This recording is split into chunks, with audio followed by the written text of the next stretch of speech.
Assalamualaikum warahmatullahi wabarakatuh. Alhamdulillahirabbil alamin wassalatu wassalamu ala asrofil anbiya'i wal mursalin wa ala alihi wa sahbihi ajmain amma ba'du. Jamaah salat subuh, Bapak Ibu sekalian yang kami hormati, marilah kita bersama-sama pada hari ini dan seterusnya bersyukur pada Allah Subhanahu wa taala yang telah memberikan kita keteguhan iman, takwa, dan kita diselamatkan dari api neraka pada nanti setelah kita di akhir zaman.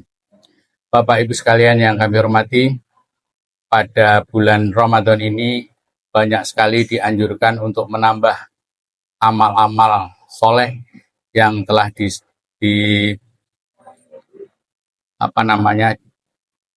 diperintahkan ke Allah Subhanahu wa taala.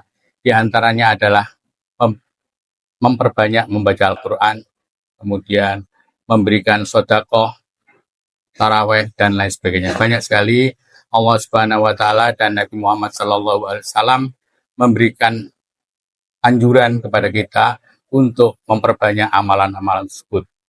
Di antara salah satu yang kami sebutkan tadi adalah untuk lebih banyak membaca Al-Qur'an. Bapak Ibu sekalian, Al-Qur'an itu adalah kitab yang mulia.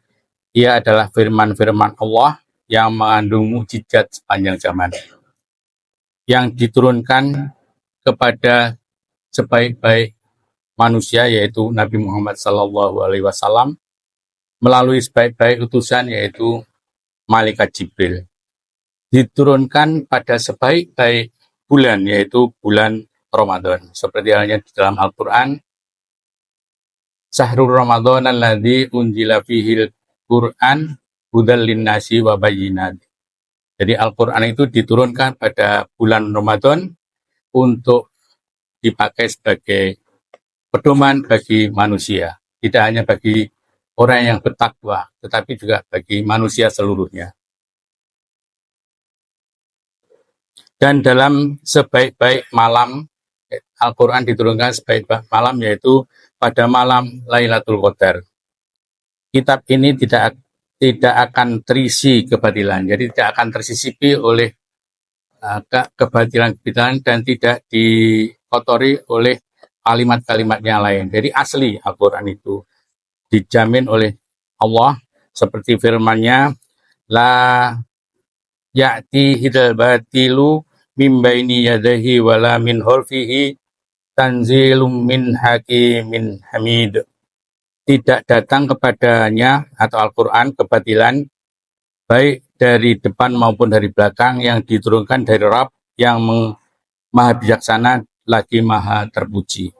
Jadi kitab Al-Quran itu dijamin oleh Allah Subhanahu wa taala suci sampai dengan akhir zaman nanti. Kitab ini memiliki hak yang hendaknya kita perhatikan dan kita tunaikan sebaik-baiknya. Jadi hak Al-Quran itu ada. Jadi hak yang dimiliki oleh Al-Quran berarti merupakan kewajiban yang harus ditunaikan oleh kita sebagai umat Islam. Hak-hak itu adalah, pertama, dibaca dengan sebenar-benarnya dan sebaik-baiknya. Dan sebaik-baiknya. Allah telah menjadikan aktivitas membaca Al-Quran sebagai tanda keimanan seseorang terhadap Al-Quran itu sendiri.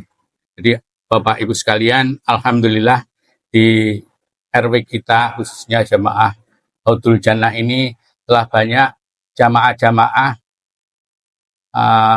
Hotmil Quran. Kalau nggak salah gitu ya Pak Siswanto, diantaranya adalah sebagai ketua dari Tahtimul Quran di Masjid Haudul Jannah ini, jamaah Haudul Jannah. Kemudian ada ibu-ibu dan ada di RT-RT.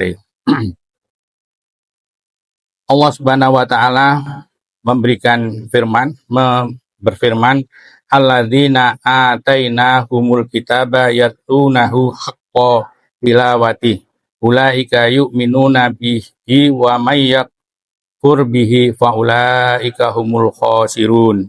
Orang-orang yang telah kami berikan Alkitab, jadi Al-Quran, kepadanya, mereka membacanya dengan bacaan yang sebenar-benarnya, mereka itu beriman kepadanya, dan barang siapa yang ingkar kepadanya, maka mereka itulah yang orang-orang yang rugi. Jadi Bapak Ibu sekalian, kita dalam baca Al-Quran itu dibaca secara tartil dan baik, sehingga bacaan Al-Quran itu sesuai dengan artinya. Kemudian Al-Quran itu didengarkan dan diperhatikan dengan seksama. Di dalam Al-Quran disebutkan dalam Al-A'raf, dan apabila dibacakan Al-Quran, maka dengarkanlah sebaik-baiknya dan perhatikanlah dengan tenang agar kamu mendapat rahmat. Wa idza quri'al Qur'anu fastami'u lahu wa ansitu la'allakum turhamun. Jadi Bapak Ibu sekalian, kalau kita mendengarkan ayat suci Al-Quran dibacakan, misalnya pada saat pengajian, dari awal pengajian itu kan biasanya dibacakan Al-Quran, yang di Masjid Hudul Jannah ini langganannya Bu Ois ya. Kalau dibacakan Al-Quran, maka kita wajib untuk mendengarkan. Jadi kalau Bu Is membacakan Al-Quran, ya kita wajib mendengarkan. Di antaranya tidak boleh membuka HP, tidak boleh ngomong-ngomong dengan di sebelah-sebelahnya. Jadi kita wajib untuk mendengarkan. Kemudian Al-Quran itu ditadaburi, direnungi maknanya.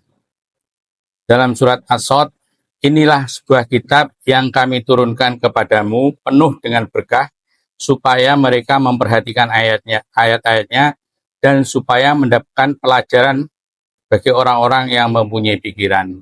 Jadi Bapak Ibu sekalian, selain kita membaca, mendengarkan, juga mempelajari, mentadaburi. Itu adalah kewajiban dari kita. Baik Bapak Ibu sekalian yang kami hormati, di antara keuntungan dari membaca Al-Quran bagi kita semua adalah Allah meninggikan derajat sahabat Al-Quran. Sahabat Al-Quran adalah orang-orang yang membaca Al-Quran. Ini hadis riwayat Muslim.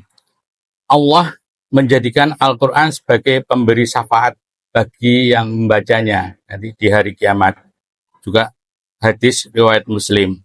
Kemudian Allah menjadikan ahli Al-Quran sebagai orang khusus dan istimewa di sisinya. Jadi Allah memberikan derajat khusus kepada orang-orang yang membaca Al-Quran. Allah menjadikan ahli Al-Quran sebagai manusia terbaik. Dan masih banyak keuntungan lain yang didapatkan oleh kita apabila kita memberikan hak kepada Al-Quran. Dan diantaranya, alhamdulillah, di kita yang tadi kami sebutkan, sudah banyak sekali jamaah-jamaah untuk membaca Al-Quran secara rutin tiap hari, dan ada khotbah Quran di masjid ini, yang kami lihat di postingan-postingan WA di jamaah Haudul Jannah ini. Demikian Bapak Ibu sekalian, mohon maaf apabila dalam penyampaian ini kurang berkenan di hati Bapak. Wassalamualaikum warahmatullahi wabarakatuh.